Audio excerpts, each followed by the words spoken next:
তাওরাত পেয়েছিল বাপদাদা পূর্বপুরুষ থেকে, কিন্তু তাওরাতকে তারা বিক্রি করে দিত অল্প মূল্যে। কিরকম?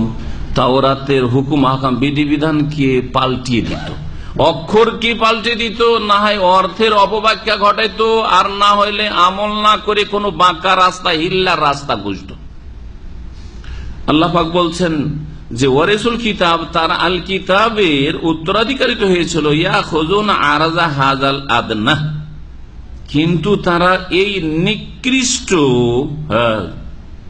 নিকৃষ্ট জগতের স্বার্থ বা সামগ্রী তারা গ্রহণ করত। আরাজ মানে দুনিয়ার সামগ্রী, পার্থিব সামগ্রীকে কি বলা হয়?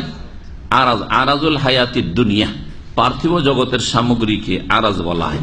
হাজাল আদনা, আদনাটা বুঝেন, আদনা যদি দনুগুণ থেকে, আরবিতে আদনার আসল উৎস দুটো হইতে পারে। আদনা শব্দটি, শব্দের ব্যাখ্যা বলছি, যদি দনুগুণ নেন তাহলে নিকটবর্তী হয়। দুনিয়াকে দুনিয়া কেন বলা হয়? এর দুটো কারণ, আর এখানেও আদনার দুটো তাফসীর রয়েছে। দুনিয়া আর আখেরাত, আমাদের সামনে দুটো জগৎ। এক জগতে আমরা আছি, দুনিয়ায় আছি, আর মওতের পরে আখেরাতে পাড়ি দেব। এই দুটো জগতের মধ্যে কোনটা কাছের জগৎ?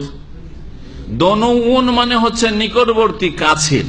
তো দুনিয়াকে দুনিয়া এই জন্য বলা হয় যে আখেরাতের জগতের তুলনায় দুনিয়া কাছে।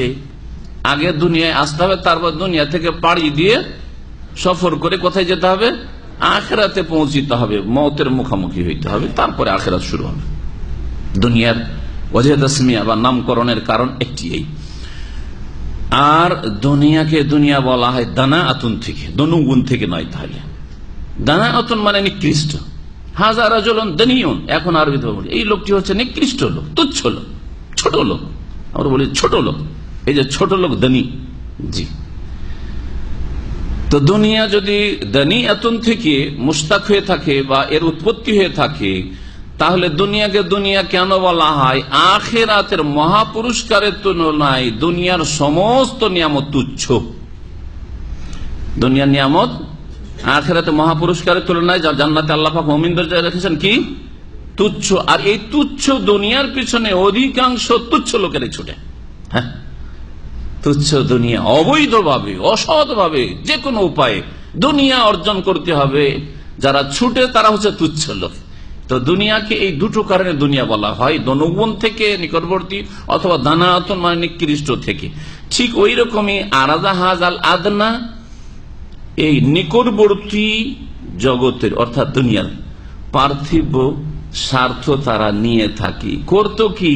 ইহুদিরা ঘুষ খেয়ে ফতোয়া দিত, ঘুষ খেয়ে তাদের ধর্মের বিধিবিধানকে পাল্টিয়ে দিত।